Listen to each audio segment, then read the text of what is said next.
Hello YouTube. So I'm making this video on how to overcome chronic fatigue and adrenal fatigue syndrome and symptoms. This is not medical advice, so please check with your medical doctor or holistic medical practitioner.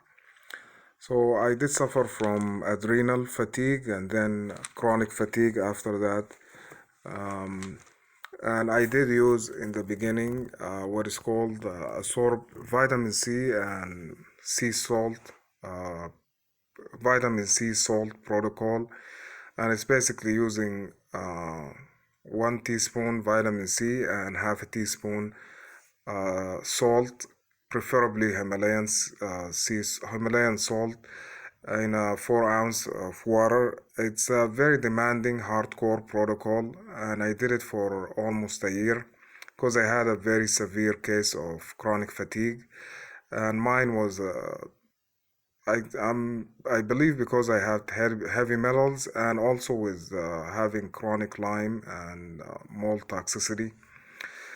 But it was a very demanding protocol and it was very hardcore and it was difficult, very difficult to do.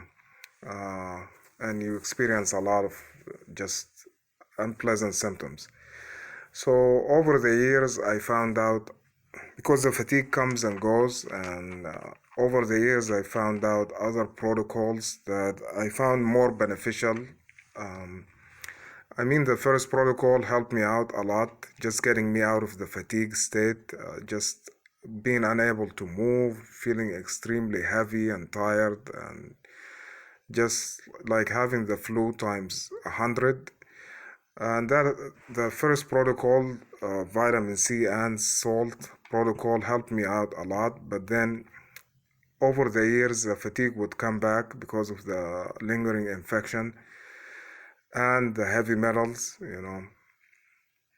So over the years, I found out other ways to deal with the fatigue, and another way is using baking soda and vitamin C.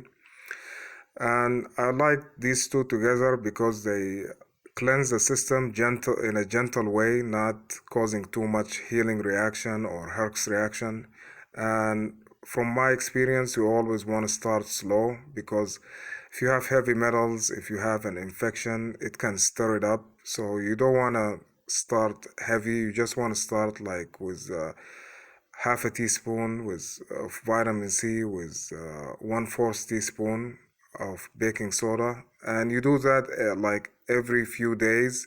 If you can handle it, you can do it every other day, but you want to start slow in the beginning, or even use smaller amount than the half a teaspoon. It's always one one to half ratio. So if you use half a teaspoon of vitamin C, use quarter teaspoon of baking soda.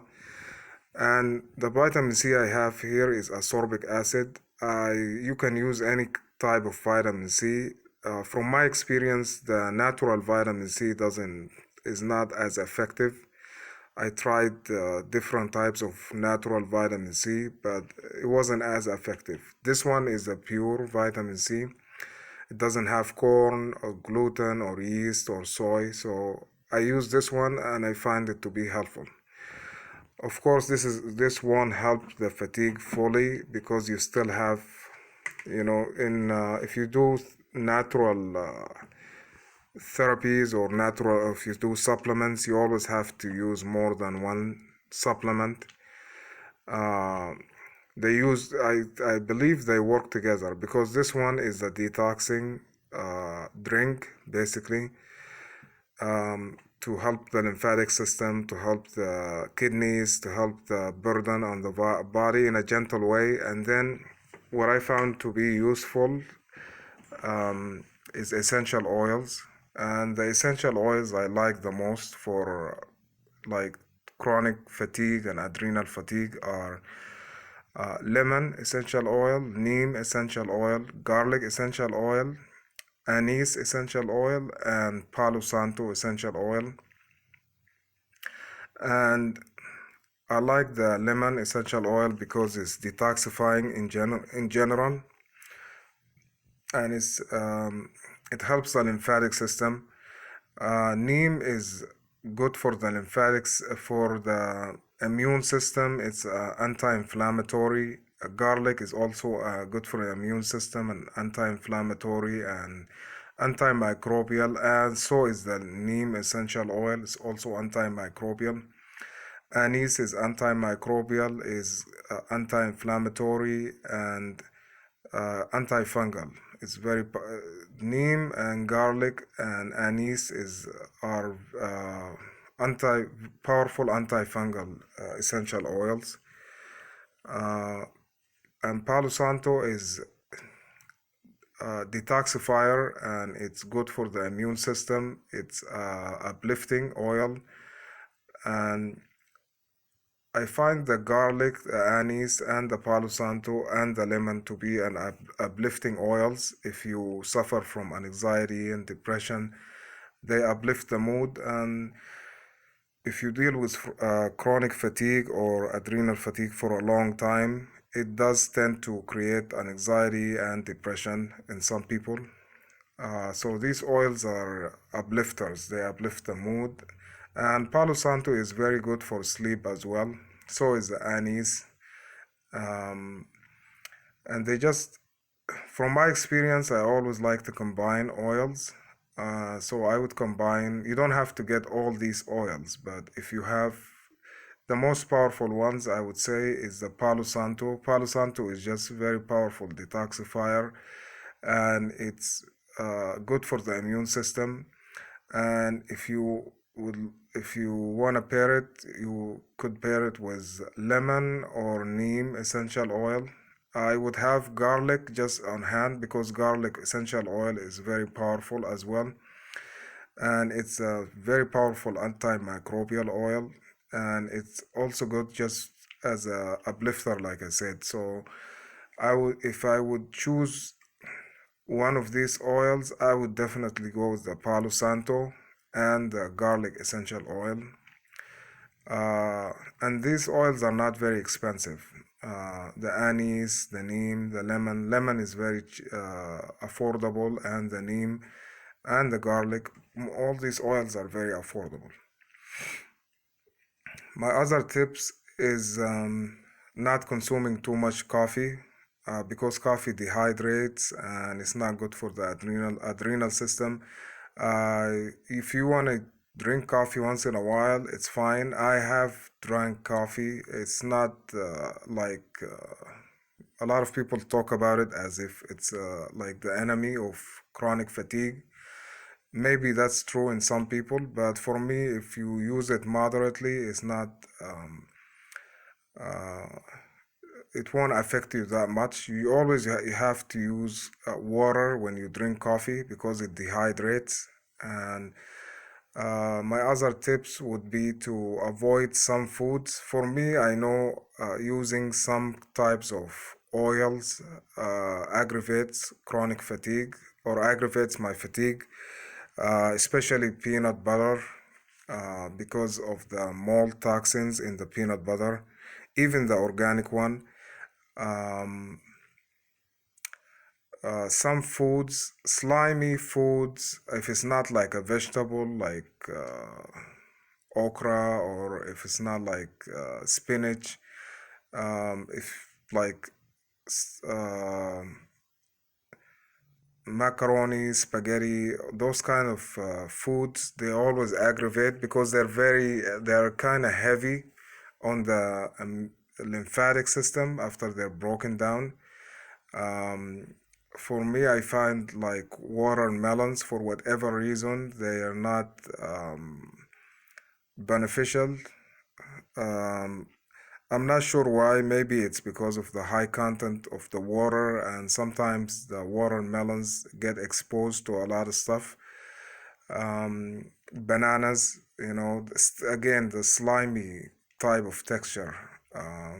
Not everything, like I said, if it's okra, if it's spinach, it's fine, but some foods like bananas, like spaghetti, uh, macaroni, um, heavy fats, just um, peanut butter.